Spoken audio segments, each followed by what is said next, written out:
देखिए स्टूडेंट्स, पिछले वीडियो में हमने देखा था मटेरियल्स फॉर माइक्रो मशीनिंग। ठीक, कि माइक्रो मशीनिंग के लिए कौन कौन से मटेरियल्स अपने यूज़ किए जाते हैं। ठीक, तो उसमें सबसे पहले हमको मिला था सिलिकॉन। और जैसा कि हम अभी तक जान गए हैं अपने स्टडी से, जितना टॉपिक हमने अभी तक कंप्लीट किया है, कवर किया है, कि मेम्स मटेरियल जो होता है वो सबसे बेस्ट जो होता है वो सिलिकॉन होता है। और सिलिकॉन को सबसे ज़्यादा माइक्रो इलेक्ट्रॉनिक्स इंडस्ट्री में यूज़ किया जाता है। क्यों किया जाता है, इसके बहुत से रीजंस थे जो हमने पिछले वीडियो में देखे थे। इसके अलावा भी दूसरे सेमीकंडक्टर हैं, जैसे कि जर्मेनियम या गैलियम आर्सेनाइड। इनको भी सबस्ट्रेट मटेरियल के तौर पे इस्तेमाल किया जाता है, क्योंकि इनके जो फीचर्स हैं वो सिलिकॉन से मिलते हैं। सिलिकॉन से मिलते हैं, लेकिन सभी फीचर्स नहीं मिलते हैं। सिलिकॉन को इन सेमीकंडक्टर से अलग किया जा सकता है, क्योंकि सिलिकॉन जो है वो ऑक्सीडाइज्ड बना सकता है सिलिकॉन का, सिलिकॉन ऑक्साइड, जो कि क्या होता है, केमिकल इनर्ट होता है और इलेक्ट्रिकली इंसुलेटिंग सरफेस होता है। मतलब कि इलेक्ट्रिकली क्या होगा, वो इंसुलेटर होगा। कौन होगा? Silicon oxide. ठीक, जब उसको स्टीम के सामने एक्सपोज किया जाता है। तो स्टूडेंट, इस सब पे हम लोगों ने काफ़ी डिस्कस किया हुआ है, सिलिकॉन और उसके मटेरियल पे। यहाँ तक पिछले वीडियो में हो गया था। आगे हम देखते हैं, एक दो लाइन और है। इसमें क्या जानेंगे कि मेम्स के लिए जो मटेरियल होता है, ठीक, या सबस्ट्रेट मटेरियल जो होता है मेम्स के लिए, वो कौन कौन सा होता है। अभी तक जो हमने जाना है वो तीन जाना है। पहला क्या? सिलिकॉन। दूसरा क्या? जर्मेनियम, जिसका सिंबल जी स्मॉल ई होता है। एंड तीसरा गैलियम आर्सेनाइड, GaAs। ठीक, ये तीनों ही जो सेमीकंडक्टर होते हैं या मटेरियल कह लीजिए, ये आपका सबस्ट्रेट मटेरियल के तौर पे यूज़ किया जाता है मेम्स में। बट जैसा कि मैंने पहले भी बताया है कि इसके अलावा भी बहुत से मटेरियल हैं जिसको as a substrate material use किया जाता है। तो आपसे एग्ज़ाम में ये पूछा जा सकता है कि मेम्स में जो सबस्ट्रेट मटेरियल होते हैं वो उनका किन्हीं पांच का नाम बताइए, या क्यों सिलिकॉन ही यूज़ किया जाता है, बाकी क्यों नहीं किया जाता है। तो जब आपसे ये क्वेश्चन पूछेगा कि क्यों सिलिकॉन ही किया जाता है, बाकी क्यों नहीं किया जाता है, तो ये जो पॉइंट लिखा हुआ है first, second, third and fourth, ये आपको लिखना है, जो कि हमने पिछले वीडियो में डिस्कस किया हुआ है। अब देखिए यहाँ पे क्या लिखा हुआ है।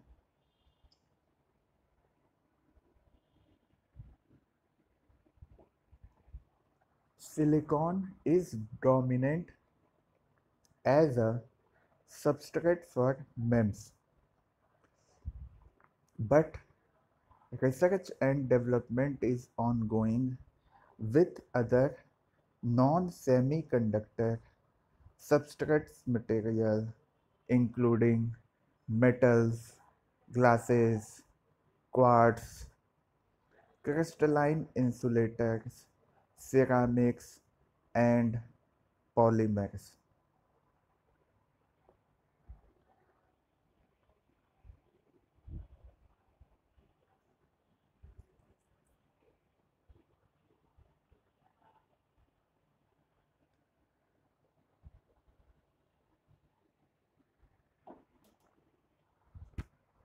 क्या लिखा है इस लाइन में? Silicon is dominant as a substrate for MEMS, but research and development is ongoing with other non-semiconductor substrate material, including metal, glasses, quartz, crystalline insulator, ceramics and polymers. इसका क्या मतलब है कि मेम्स में सबस्ट्रेट के तौर पे सिलिकॉन जो है वो डोमिनेट करता है। मेम्स टेक्नोलॉजी या टेक्निक में सबस्ट्रेट के तौर पे सिलिकॉन जो है वो डोमिनेट करता है। मीन्स मेम्स में सबस्ट्रेट मटेरियल के रूप में सिलिकॉन हावी है। हावी होने का मतलब ये है कि मेम्स डिवाइसेस एंड सिस्टम में सबसे ज़्यादा क्या लगा होता है या सबसे ज़्यादा किस सबस्ट्रेट मटेरियल का इस्तेमाल होता है, वह सिलिकॉन होता है। क्यों होता है इसके रीज़न भी हम लोग पढ़े हुए हैं, ठीक। But research and development is ongoing with other non-semiconductor substrate materials। लेकिन शोध एवं अनुसंधान चल रहा है कि दूसरे जो नॉन सेमीकंडक्टर सबस्ट्रेट मटेरियल हैं, जैसे कि मेटल्स हो गया, ग्लास हो गया, क्वार्ट्स हो गया, क्रिस्टलाइन इंसुलेटर्स हो गया, सिरामिक्स हो गया, पॉलीमर्स हो गया, कि इनको भी यूज़ किया जा सके। जैसे कि हमने अभी तक पढ़ा है, उसमें क्या पढ़ा है कि मेम्स डिवाइस एंड सिस्टम के लिए जो सबस्ट्रेट मटेरियल यूज़ होता है वो सिलिकॉन होता है। उसके अलावा दो होता है, एक जर्मेनियम होता है और एक गैलियम आर्सेनाइड होता है, ठीक। लेकिन सबसे ज़्यादा इस्तेमाल क्या होता है, सिलिकॉन का होता है। बाकी जर्मेनियम और गैलियम आर्सेनाइड के भी फीचर्स जो हैं वो सिलिकॉन से मिलते हैं, लेकिन सिलिकॉन का ये जो फीचर है कि वो ऑक्साइड बना लेता है, ठीक। ये बाकी उन सब में नहीं होता है, जर्मेनियम एंड गैलियम आर्सेनाइड में, GaAs में, ठीक। और ये सिलिकॉन जो है या जर्मेनियम है या गैलियम आर्सेनाइड है, ये सब क्या हैं, सेमी कंडक्टर मटेरियल हैं। तो मेम्स में सिलिकॉन जो है वो सबस्ट्रेट के तौर पे डोमिनेट करता है, हावी है।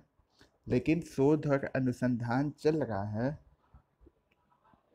कि दूसरे जो नॉन सेमीकंडक्टर सबस्ट्रेट मटेरियल हैं, जैसे कि मेटल हो गया, ग्लास हो गया, क्वार्ट्स हो गया, क्रिस्टलाइन इंसुलेटर हो गया, सिरामिक्स हो गया, पॉलीमर हो गया, इसको भी हम मेम्स के सबस्ट्रेट के तौर पर इस्तेमाल कर सकें, ठीक। तो आपसे स्टूडेंट्स अगर ये पूछा जाता है कि मेम्स के कुछ सबस्ट्रेट्स मटेरियल का नाम बताइए जो मेम्स डिवाइसेस एंड सिस्टम में एज ए सबस्ट्रेट यूज़ होते हैं, तो आप कौन कौन सा नाम बता सकते हैं। सबसे पहला तो सिलिकॉन जो सबसे ज़्यादा यूज़ होता है, उसके बाद जर्मेनियम, उसके बाद गैलियम आर्सेनाइड। क्या क्या बोला मैंने, सिलिकॉन, उसके बाद जर्मेनियम,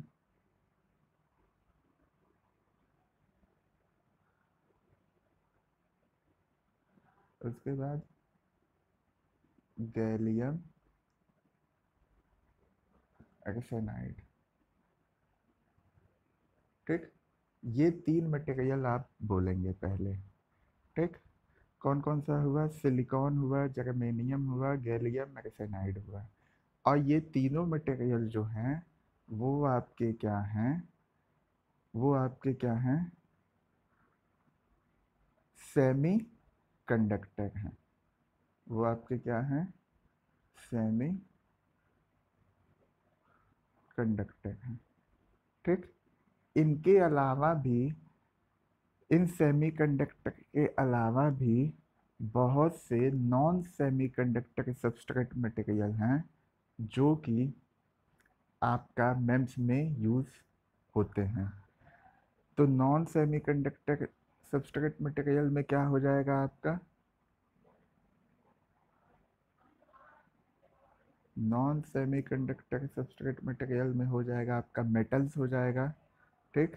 ग्लास हो जाएगा, क्वार्ट्स हो जाएगा, क्रिस्टलाइन इंसुलेटर इंसुलेटर हो जाएगा, सिरामिक्स हो जाएगा, पॉलीमर हो जाएगा। मतलब कि ये सब चीज़ें भी आपकी यूज़ होती हैं मेम्स में सब्सट्रेट मटेरियल के। टोटल कितना हो जाएगा? 3 वो हो गया, मेटल, ग्लास 5 हो गया, quartz 6, crystalline insulator 7, ceramic 8, polymer 9। Total 9 है। अब इस 9 में से 5 तो आपको याद होना ही चाहिए, वो इजली याद हो जाएगा। 3 आप क्या कहते हैं? सेमीकंडक्टर याद कर लीजिए। क्या क्या? Silicon, germanium, gallium arsenide.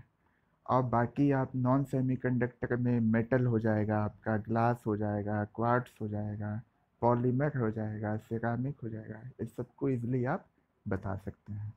लेकिन सबसे ज़्यादा जो इस्तेमाल होता है मेम्स में, जो सब्सट्रेट के तौर पे डोमिनेट करता है, वो क्या है? आपका सिलिकॉन है।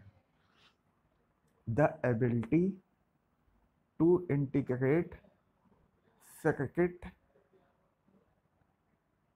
directly onto the substrate is currently the underlying issue with today's MEMS substrate materials, hence the success of silicon। जो बाकी मटेरियल हैं उनकी क्षमता जो है सर्किट को सीधे सबस्ट्रेट पे इंटीग्रेट करने की, वो थोड़ा अभी इशू है, वो हो नहीं पाता आज के समय में। ठीक, इसलिए सफलता किसको मिली हुई है? सिलिकॉन को। सिलिकॉन के अलावा जो बाकी मटेरियल हैं आपके, उसको, उसके सर्किट को सबस्ट्रेट पे, बाकी मटेरियल पे सीधे इंटीग्रेट नहीं किया जा सकता है। ठीक, या कठिनाई होती है, थोड़ा इशू है, मुद्दा है उस पर। ठीक, इसलिए सफलता जो है वो किसके साथ है? सिलिकॉन के साथ है। ओके स्टूडेंट्स, तो ये हम लोग का यहाँ पे टॉपिक जो है वो ख़त्म हो गया। अब आगे देखते हैं कुछ एडिटिव्स एंड मटेरियल्स। ठीक, जो मेम्स डिवाइसेस होता है उसमें कुछ थिन फिल्म बना जाती है, तो वो थिन फिल्म बनाने के लिए हमको कुछ ऐड करना पड़ेगा। तो वो थिन फिल्म जो होती है उसको हम कहते हैं एडिटिव फिल्म्स, और जो मटेरियल ऐड किया जाता है उसका। तो हम देखेंगे कि मेम्स डिवाइसेस में कौन कौन से एडिटिव फिल्म्स एंड मटेरियल्स आपके होते हैं।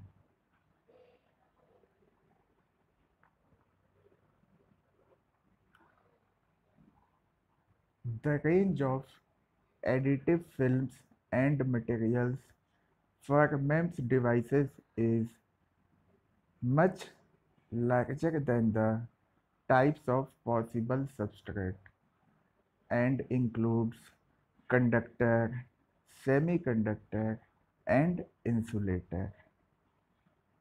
ठीक,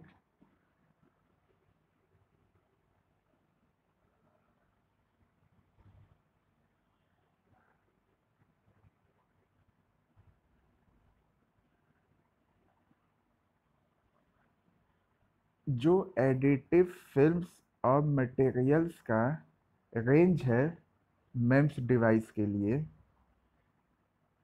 वापस मैं कह रहा हूँ, मेम्स डिवाइस के लिए जो एडिटिव फिल्म्स एंड मटेरियल्स का जो रेंज है वो बहुत बड़ा है, जितने टाइप के पॉसिबल सबस्ट्रेट हैं। ठीक, मतलब कि हमारे पास जितने टाइप के पॉसिबल सबस्ट्रेट हैं उनसे कहीं ज़्यादा बड़ा रेंज हमारा एडिटिव फिल्म्स और मटेरियल्स का है मेम्स डिवाइसेस के लिए। ठीक, जैसे कि कंडक्टर हुआ, सेमीकंडक्टर हुआ, इंसुलेटर हुआ। ठीक, कहने का मतलब क्या है? The range of additive films and materials for MEMS devices is much larger than the types of the possible substrate and includes conductor, semiconductor and insulators। ठीक, जो मेम्स डिवाइसेस के लिए एडिटिव फिल्म्स और मटेरियल का range है वह कहीं ज़्यादा बड़ा है कि जितने टाइप के हमारे पास पॉसिबल सबस्ट्रेट हैं, और जो ये एडिटिव फिल्म्स और मटेरियल्स होता है मेंस डिवाइस का, ये इंक्लूड करता है कंडक्टर को, सेमी कंडक्टर को और इंसुलेटर को। मतलब कि इसमें कंडक्टर भी होते हैं, हो सकते हैं, सेमी कंडक्टर भी हो सकते हैं, इंसुलेटर भी होते हैं। ठीक। एग्जाम्पल दिया हुआ है सिलिकॉन। सिलिकॉन क्या है आपका? एडिटिव फिल्म एंड मटेरियल है। और ये क्या होता है? सिलिकॉन जो है वो किस में आता है आपका? कंडक्टर में आता है या सेमी कंडक्टर में आता है या किसी और कैटेगरी में आता है? बताइए। सिलिकॉन जो है वो किस में आता है?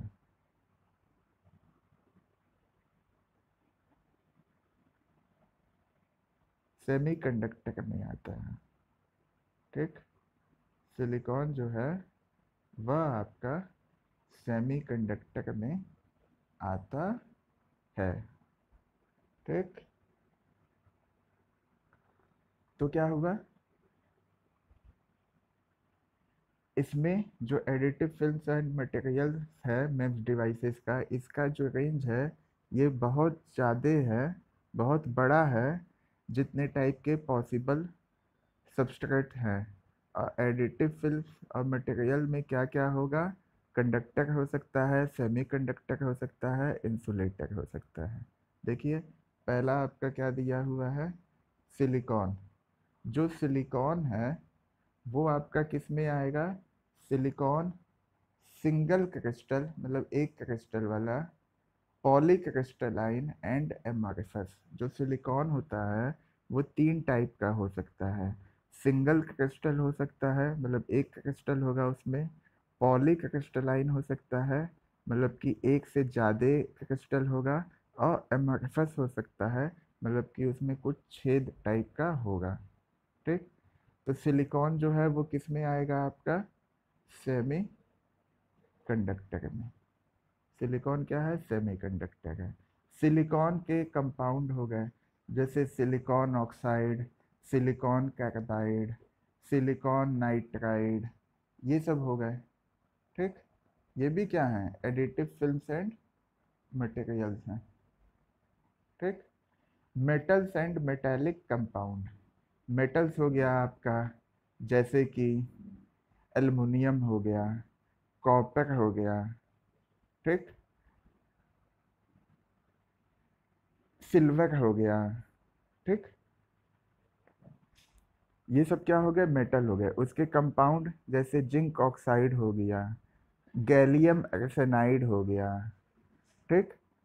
आयरन ऑक्साइड हो गया। ये सब जो भी सिंबल दिए हुए हैं, दो तीन सिंबल तो आपको समझ में आएंगे। जैसे आपका मेटल्स हो गया, ठीक, जैसे कि कॉपर, एल्युमिनियम। और उसके मेटेलिक कंपाउंड हो गए, जैसे जिंक ऑक्साइड, गैलियम आर्सेनाइड। ठीक। तो ये सब भी आपका एडिटिव फिल्म्स एंड मटेरियल्स में आते हैं। तो ये जो चीज़ हुआ मेटल और ये सब चीज़ें, ये आपका किस में आ जाएगा? ये आपका आ जाएगा कंडक्टर में। ये सब क्या होंगे? गुड कंडक्टर ऑफ इलेक्ट्रिसिटी होंगे। सिरामिक्स हुआ, जैसे कि एल्युमिनियम ऑक्साइड और इससे भी ज़्यादा कॉम्प्लेक्स सिरामिक कंपाउंड। ठीक। सिरामिक्स हुआ, सिरामिक्स में क्या आता है? एल्युमिनियम ऑक्साइड या इससे भी ज़्यादा कॉम्प्लेक्स सिरामिक्स कंपाउंड। ये सब क्या होगा? एडिटिव फिल्म्स एंड मटेरियल है मेंस डिवाइसेस के लिए। तो ये जो सिरामिक्स है, एल्युमिनियम ऑक्साइड है या इससे भी ज़्यादा कॉम्प्लेक्स सिरामिक्स कंपाउंड हैं, ये किस में आएंगे? कंडक्टर में आएंगे कि सेमी कंडक्टर में आएंगे कि इंसुलेटर में आएंगे? ये आपके आएंगे इंसुलेटर में। इससे इलेक्ट्रिसिटी आपके पास नहीं होगी। इसके अलावा ऑर्गेनिक्स हुआ, जैसे कि diamond, polymers, enzymes, antibody, DNA, इस सब का भी इस्तेमाल मेम्स डिवाइसेस में होता है। किस तरह पे? एडिटिव फिल्म्स और मटेरियल के तौर पे। आई बात समझ में? फिर से देखिए स्टूडेंट, इसको बता दे रहे हैं। कंडक्टर में आपका आ जाएगा मेटल, ठीक। कंडक्टर में आपका आ जाएगा मेटल, जैसे कि कॉपर, एल्युमिनियम, इसके अलावा metallic compound, zinc oxide, gallium arsenide, ठीक। इंसुलेटर में आपका आ जाएगा सिरामिक्स, जैसे कि एल्युमिनियम ऑक्साइड, या इससे भी ज़्यादा कॉम्प्लेक्स सिरामिक कंपाउंड होते हैं वो। सेमीकंडक्टर में आपका आ जाएगा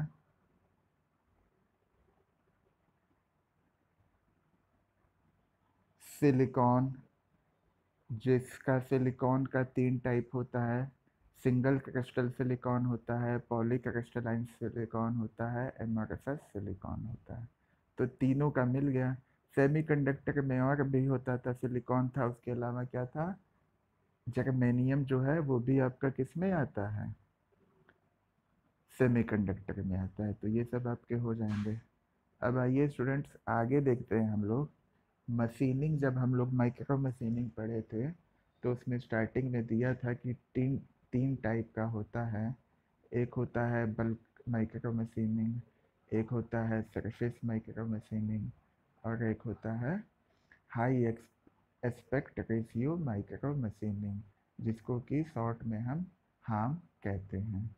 तो आइए देखते हैं कि ये सब क्या होता है, थोड़ा डिटेल में इसको पढ़ते हैं, ताकि एग्ज़ाम में अगर आपसे ये क्वेश्चन पूछे कि बल्क माइक्रो मशीनिंग क्या होता है, या किसी एक माइक्रो मशीनिंग मेथड को एक्सप्लेन कीजिए, तो आप इजीली उस क्वेश्चन का आंसर दे पाएँ।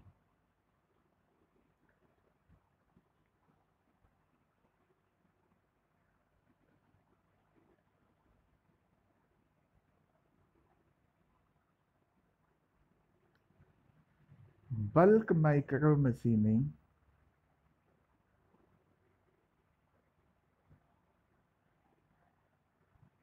bulk micro machining involves the removal of part of the bulk substrate।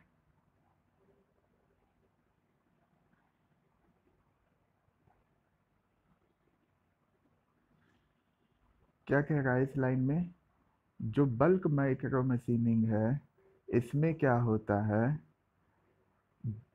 Bulk substrate के पार्ट को हटाया जाता है। बल्क माइक्रो मशीनिंग में क्या होता है, बल्क सबस्ट्रेट के पार्ट को हटाया जाता है। मतलब कि सबस्ट्रेट होगा, जो सबस्ट्रेट होगा, ठीक, ये आपका क्या है, मान लीजिए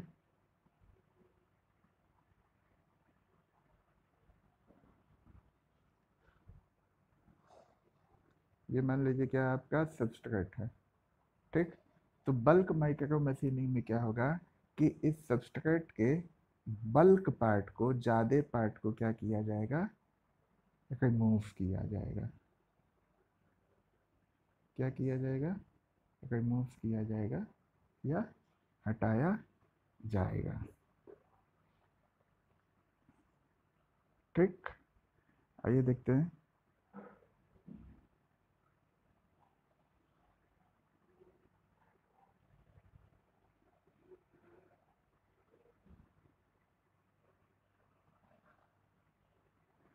Bulk micromachining involves the removal of part of the bulk substrate। जो बल्क माइक्रो मशीनिंग होता है इसमें सबस्ट्रेट के बल्क पार्ट को हटाया जाता है। It is a subtractive process that uses wet anisotropic etching or a dry etching method such as reactive ion etching, जिसको शॉर्ट में RIE कहते हैं, to create large pits, grooves and channels।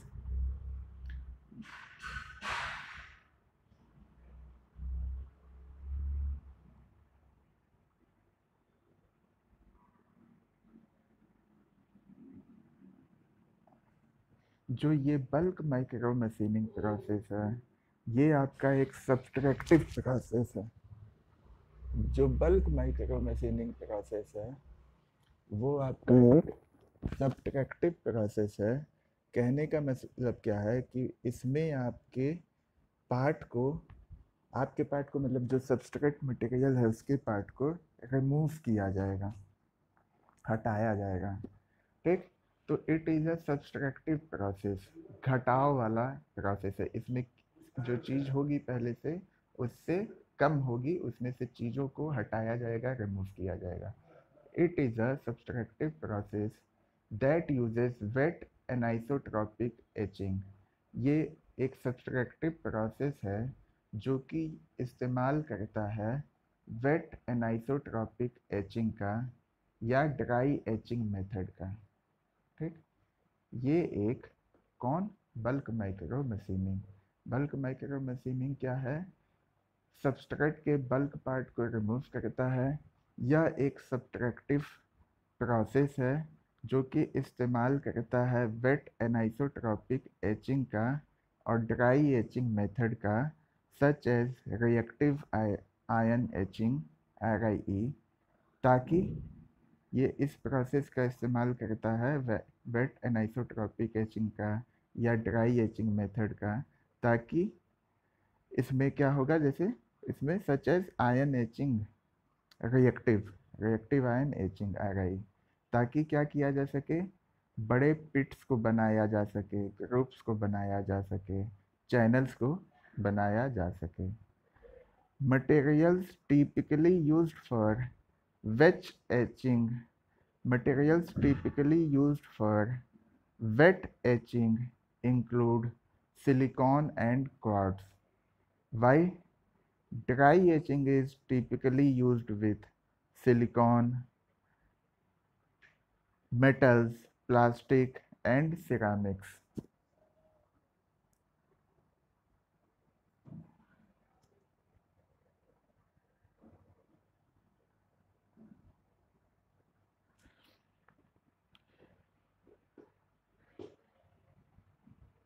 Wait etching के लिए जो materials typically use होता है वो होता है सिलिकॉन और क्वार्ट्ज।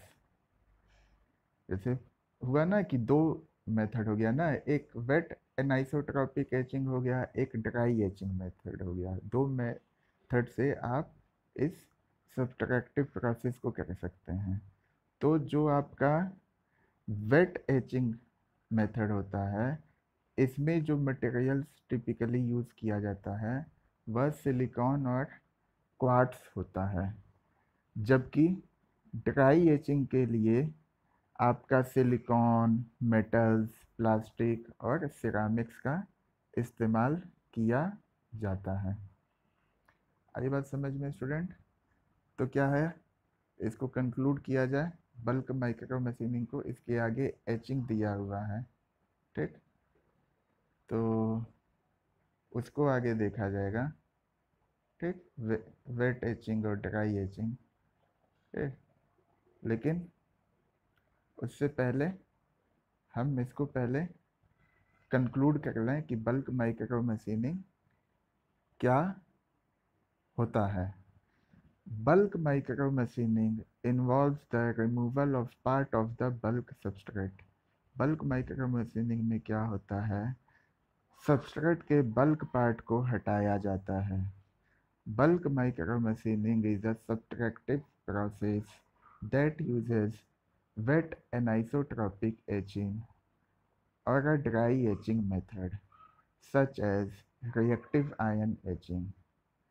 जो बल्क माइक्रो मशीनिंग है ये एक सब्ट्रैक्टिव प्रोसेस है जिसमें से चीज़ें कम होंगी, मीन्स पार्ट्स को हटाया जाएगा। तो क्या है, बल्क माइक्रो मशीनिंग एक सब्ट्रैक्टिव प्रोसेस है जो कि वेट एनाइसोट्रोपिक एचिंग या ड्राई एचिंग मेथड का इस्तेमाल करता है।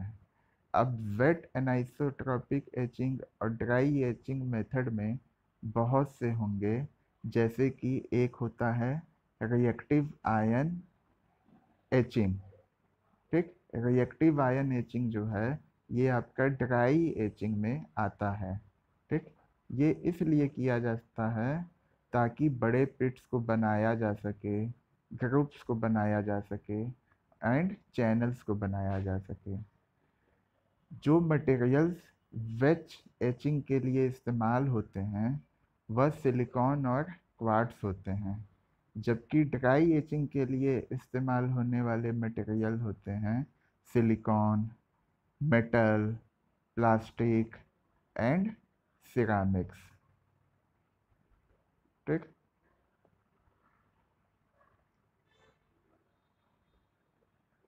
ठीक।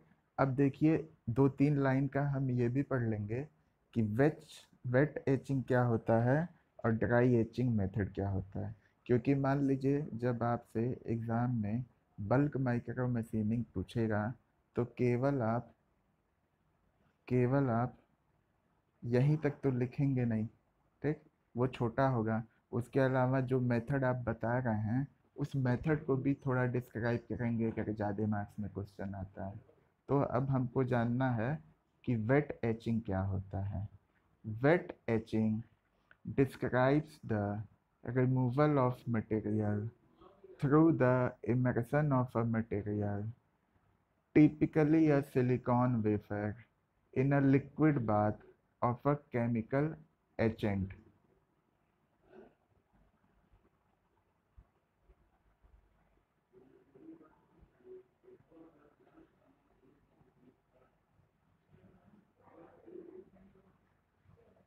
जो वेट एचिंग होता है इसमें मटेरियल को रिमूव किया जाता है। कैसे किया जाता है? वेट एचिंग में मटेरियल को रिमूव किया जाता है। ठीक। जब आपका जो मटेरियल है जो क्या होगा, सिलिकॉन वेफर होगा यूजुअली, टिपिकली। ठीक। वेट एचिंग में क्या होता है, मटेरियल को रिमूव किया जाता है। क्यों? क्योंकि माइक्रो मशीनिंग जो आप पढ़ रहे हैं, बल्क माइक्रो मशीनिंग, इसमें क्या है, वेट एचिंग है और ड्राई एचिंग है। और इन दोनों ही मेथड से क्या किया जाएगा, मटेरियल को रिमूव किया जाएगा। तो वेट एचिंग क्या करता है, डिस्क्राइब करता है, बताता है मटेरियल का रिमूवल कैसे होता है। ठीक। होता क्या है कि आपका जो मटेरियल है टिपिकली वो सिलिकॉन वेफर होता है, उसको एक केमिकल एजेंट के बाथ में, केमिकल एजेंट होता है, लिक्विड होता है, उसमें डुबो दिया जाता है। किसको डुबो दिया जाएगा? सिलिकॉन के वेफर को लिक्विड बाथ होगा केमिकल एजेंट का, उसमें डुबो दिया जाएगा। ठीक। These agents can be isotropic और एनआइसोट्रॉपिक। ये जो एजेंट्स होते हैं ये जो एजेंट्स होते हैं, ठीक, कौन से एजेंट? वही केमिकल एजेंट जिसमें डुबोया गया है सिलिकॉन वेफर को। ये जो एजेंट्स होते हैं ये आइसोट्रॉपिक भी हो सकते हैं और एनआइसोट्रॉपिक भी हो सकते हैं। ठीक। तो वही जब ऊपर दिया था, तो देखिए जब wet anisotropic etching, wet etching है लेकिन उसमें जो केमिकल एजेंट यूज़ किया जा रहा है वो क्या है, एनाइसोट्रॉपिक है। ठीक। तो वेट एचिंग मेथड हुआ, लेकिन जब उसमें जो केमिकल एजेंट है लिक्विड बाथ, जिसमें कि हम सिलिकॉन के वेफर को डुबोएंगे, वो क्या होगा, एनाइसोट्रॉपिक होगा। तो उस मेथड को हम कहेंगे वेट एनाइसोट्रॉपिक एचिंग। ठीक। और जब ये जो केमिकल एजेंट है ये एनाइसोट्रॉपिक ना होकर आइसोट्रॉपिक होगा, तब उसको हम कहेंगे वेट आइसोट्रॉपिक एचिंग। ठीक।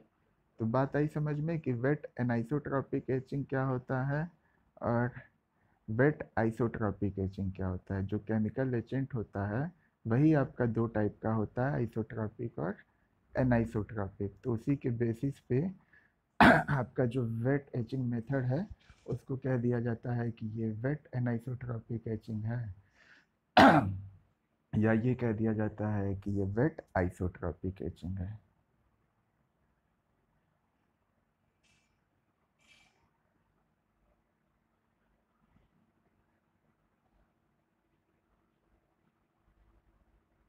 ठीक, अब इसके नीचे दिया हुआ है कि आइसोट्रॉपिक में क्या होता है, अनाइसोट्रॉपिक में क्या होता है, कैसे हटता है।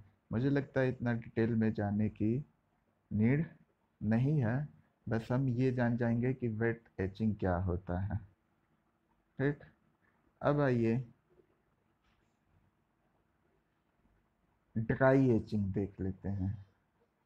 ठीक, ड्राई एचिंग क्या होता है? Dry etching relies on vapor phase or plasma-based methods of aging.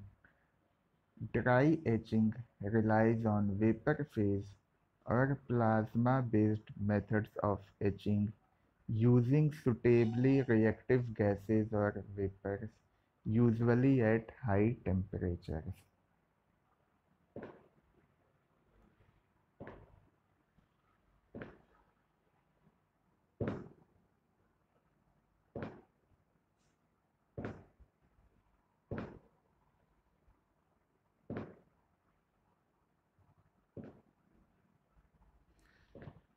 जो ड्राई एचिंग है ये डिपेंड करता है वेपर फेज पे या प्लाज्मा बेस्ड मेथड पे।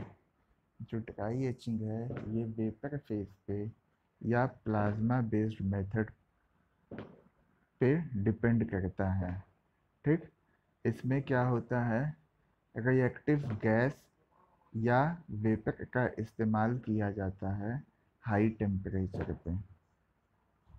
ठीक, ड्राई एचिंग क्या होता है, ये रिलाई करता है आपका वेपर फेज पे या प्लाज्मा बेस्ड मेथड पे एचिंग के, और इसमें रिएक्टिव गैस या वेपर का इस्तेमाल होता है हाई टेम्परेचर पे ज़्यादातर। The most common form for MEMS is reactive ion etching which utilizes additional energy in the form of radio frequency RF power to drive the chemical reaction.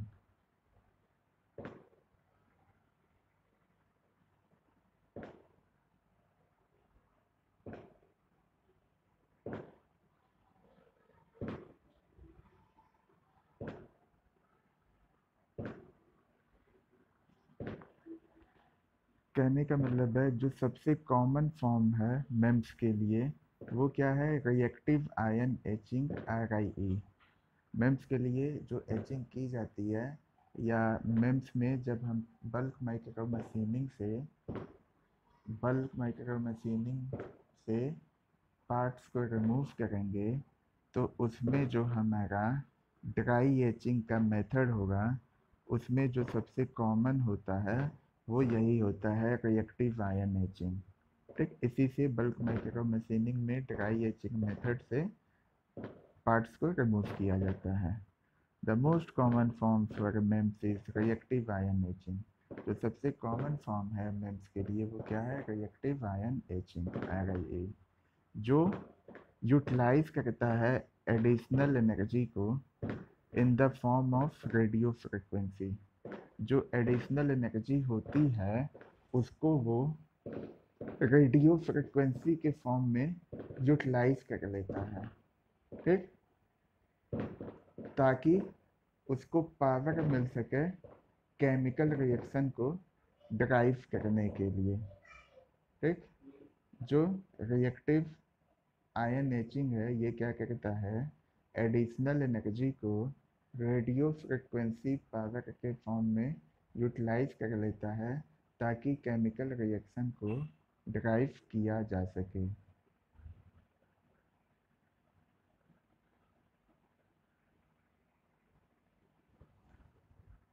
आई बात समझ में? तो यहाँ पे आपका ड्राई एचिंग भी हो गया और इसी में रिएक्टिव आयन एचिंग भी हो गया। ठीक, अब आइए देखते हैं हम लोग अपना सेकेंड टॉपिक। सेकेंड टॉपिक क्या है, सरफेस माइक्रो मशीनिंग। ठीक, पहला क्या था, बल्क माइक्रो मशीनिंग, अब क्या है, surface micro machining. Surface micro machining involves processing above the substrate mainly using it as a foundation layer on which to build.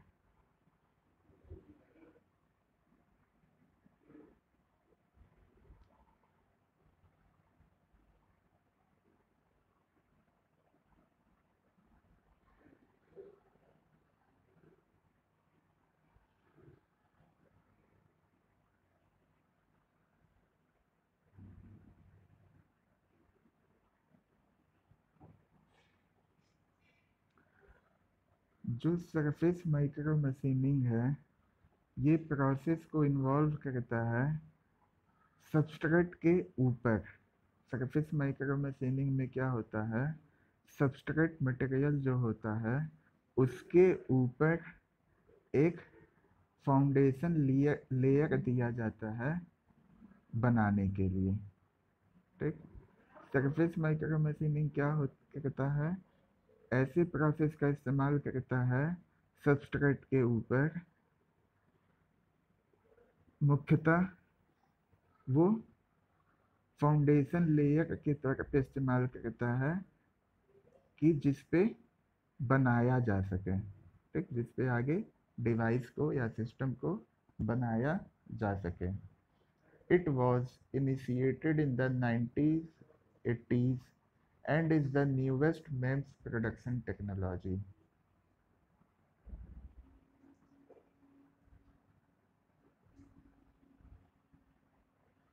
जो सरफेस माइक्रो मशीनिंग है, इसको इनिशिएट किया गया था 1980s में, 1980 के दशक में। और ये नया मेम्स प्रोडक्शन टेक्नोलॉजी है। मेम्स के थ्रू से प्रोडक्शन करने के लिए ये नई टेक्नोलॉजी है। कौन सा, सरफेस माइक्रो मशीनिंग। और इसको इनिशिएट किया गया था कब, 1980s में, 1980 के दशक में। ठीक। Material is added to the substrate in the form of layers of thin films on the surface of the substrate, typically a silicon wafer.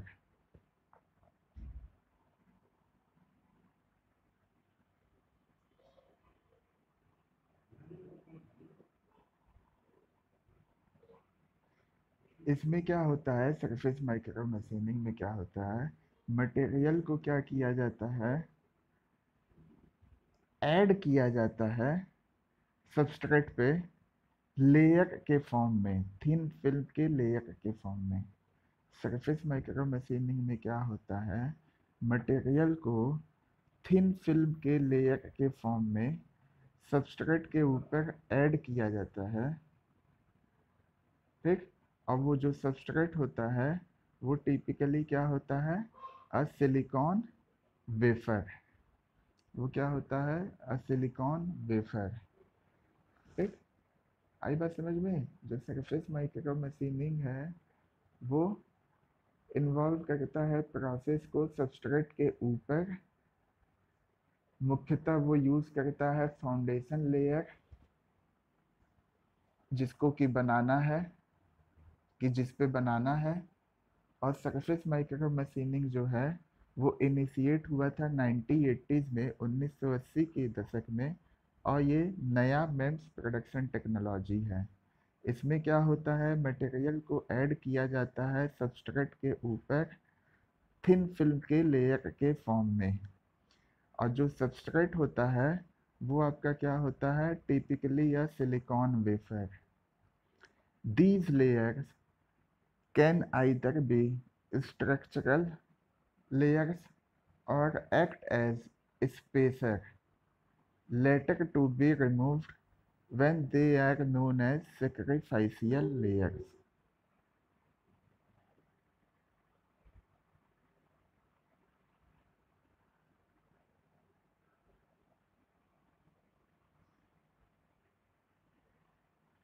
ये जो लेयर हैं ये या तो स्ट्रक्चरल लेयर होंगे या स्पेसर के तौर पे एक्ट करेंगे।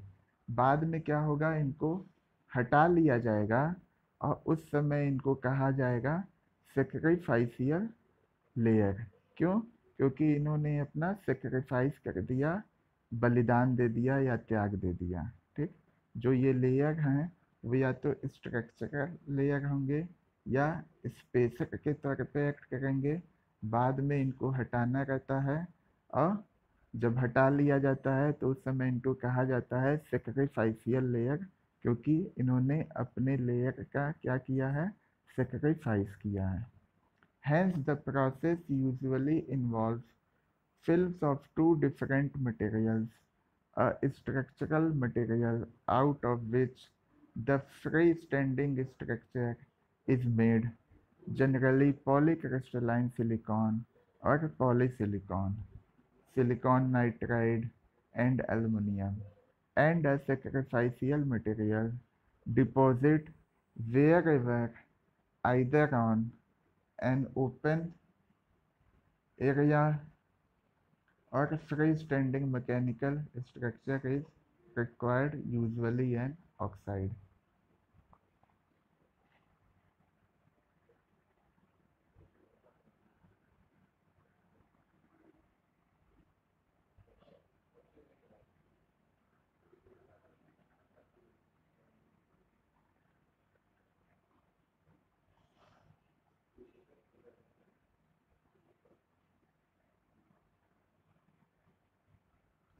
अब क्या होगा, इस प्रोसेस में क्या होगा, किस प्रोसेस में, सरफेस माइक्रो मशीनिंग में। इस प्रोसेस में क्या होगा, यह प्रोसेस इन्वॉल्व करता है दो डिफरेंट मटेरियल के फिल्म को।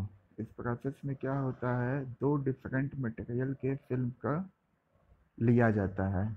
एक मटेरियल जो होगा वो स्ट्रक्चरल मटेरियल होगा, जिससे कि फ्री स्टैंडिंग स्ट्रक्चर बनाया जाएगा। ठीक, यह जो प्रोसेस है सरफेस माइक्रो मशीनिंग है, ये जो प्रोसेस है ये दो अलग अलग मटेरियल के फिल्म का इस्तेमाल करेगा। ठीक, एक जो स्ट्रक्चरल मटेरियल होगा उससे ये फ्री स्टैंडिंग स्ट्रक्चर बनाएगा। ठीक, जो फ्री स्टैंडिंग स्ट्रक्चर होगा वो जनरली पॉलीक्रिस्टलाइन सिलिकॉन होगा, या पॉलीसिलिकॉन कह सकते हैं उसको आप, या सिलिकॉन नाइट्राइड होगा, या एल्युमिनियम होगा। और जो दूसरा मटेरियल है सेक्रीफाइसियल मटेरियल है, वो डिपॉजिट हो जाएगा या तो ओपन एरिया पे या फ्री स्टैंडिंग मैकेनिकल स्ट्रक्चर पे, जहाँ पे भी आवश्यकता होगा। और ये जो सेक्रीफाइसियल मटेरियल है ये क्या होगा, यूजुअली एन ऑक्साइड। आई बात समझ में स्टूडेंट्स? वापस से इस लाइन को बताता हूँ, देखिए। Hence, the process usually involves films of two different materials, a structural material out of which the free-standing structure is made, generally polycrystalline silicon or polysilicon, silicon nitride, and aluminum, and a sacrificial material deposited wherever, either an open area or a freestanding mechanical structure is required, usually an oxide। ठीक, कहने का मतलब क्या है कि ये जो surface micro machining process है ये दो अलग अलग मटेरियल के फिल्म को इन्वॉल्व करेगा। पहला जो होगा वो स्ट्रक्चरल मटेरियल होगा, जिससे कि हम फ्री स्टैंडिंग स्ट्रक्चर को बनाएंगे, और जो फ्री स्टैंडिंग स्ट्रक्चर होगा वो क्या होगा, पॉलीक्रिस्टलाइन सिलिकॉन होगा, या उसको आप पॉलीसिलिकॉन भी कह सकते हैं, या सिलिकॉन नाइट्राइड होगा, या एल्युमिनियम होगा। और जो सेक्रीफाइसियल मटेरियल की फिल्म होगी, या जो सेक्रीफाइसियल मटेरियल होगा वो डिपॉजिट हो जाएगा या तो ओपन एरिया में, खुले जगह पे, या फ्री स्टैंडिंग मैकेनिकल स्ट्रक्चर पे, अगर वहाँ पे आवश्यकता है तो। और जो फ्री स्टैंडिंग जो आपका क्या कहते हैं सेक्रीफाइसियल मटेरियल है, ठीक, वो क्या होगा आपका, एक यूजुअली एक ऑक्साइड होगा। यूजुअली क्या होगा, एक ऑक्साइड होगा।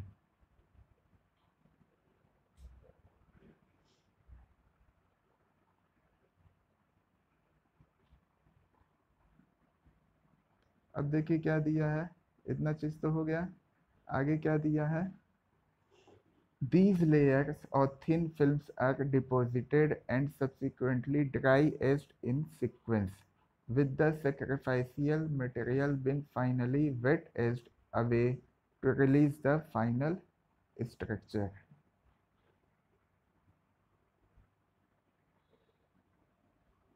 These layers or thin films are deposited and subsequently dry-aged in sequence with the sacrificial material being finally wet-edged away to release the final structure. जो ये लेयर्स हैं या थिन फिल्म्स हैं, ये डिपॉजिट हो जाएंगे और साथ ही साथ सीक्वेंस में ड्राई एच हो जाएंगे। मतलब ये जो थिन फिल्म्स है ये डिपॉजिट हो जाएंगे और सब्सिक्वेंटली क्या किया जाएगा, सीक्वेंस में इस पे ड्राई एचिंग किया जाएगा। ठीक, जहाँ पे क्या होगा, जो सेक्रीफाइशियल मटेरियल है उसको आगे चल के फाइनली वेट एच किया जाएगा, वेट एचिंग की जाएगी उस पर, ताकि फाइनल स्ट्रक्चर को रिलीज किया जा सके। Each additional layer is accompanied by an increasing level of complexity and a resulting difficulty in fabrication.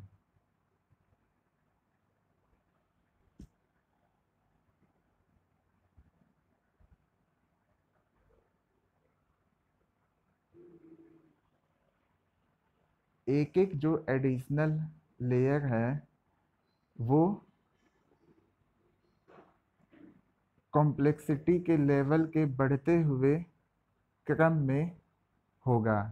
मतलब कि जितना भी लेयर हम ऐड करेंगे, जितना भी एडिशनल लेयर है उसमें कॉम्प्लेक्सिटी का लेवल बढ़ते जाएगा और इसके रिजल्ट में हमको फैब्रिकेशन में क्या होगा, डिफ़िकल्टी होगा। मतलब जितना लेयर भी हम ऐड करेंगे उससे क्या होगा, कॉम्प्लेक्सिटी का लेवल जो है वो बढ़ जाएगा और इसके परिणाम स्वरूप फैब्रिकेशन में क्या होगा, डिफ़िकल्टी होगा। आई बात समझ में students?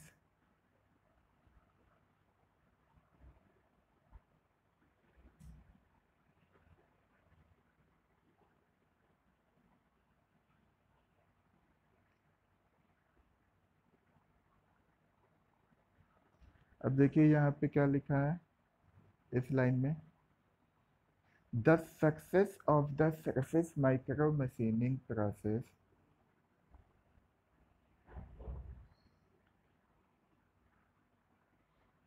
the success of the surface micro machining process depends on the ability to successfully remove all the sacrificial layers to free the structural elements so that they can be actuated.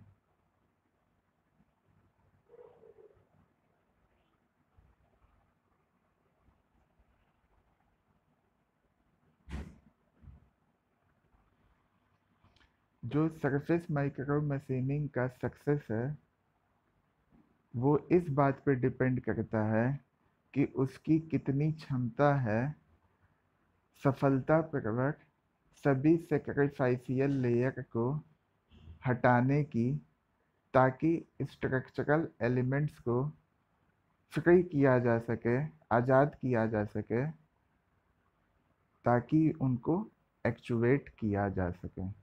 ठीक, the surface of the success of the surface micro machining process depends on the ability to successfully remove all of the sacrificial layers to free the structural elements so that they can be actuated. जो surface micro machining process है उसकी success इस बात पर depend करती है कि उसमें कितनी एबिलिटी है सैक्रिफाइशियल लेयर को सक्सेसफुली रिमूव करने के लिए, ताकि जो स्ट्रक्चरल एलिमेंट्स हैं उनको फ्री किया जा सके और उन सभी को एक्चुएट किया जा सके।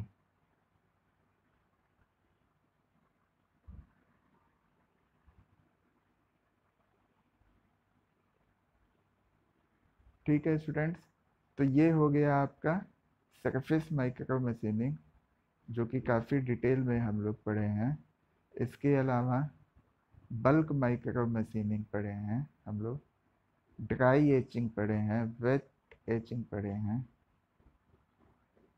ठीक, तो उम्मीद है स्टूडेंट्स आपको ये वीडियो पसंद आया होगा और आपका कॉन्सेप्ट बना होगा इस सब्जेक्ट को लेके, इस टॉपिक को लेके। मिलते हैं आगे के वीडियो में, जिसमें कि हम आगे के टॉपिक को डिस्कस करेंगे, जैसे कि फ्यूज़न बॉन्डिंग हो गया, high aspect ratio micro machining हो गया, लीगा हो गया, इस सब को डिस्कस किया जाएगा। तो स्टूडेंट्स आज के वीडियो में बस इतना ही। Okay, thank you.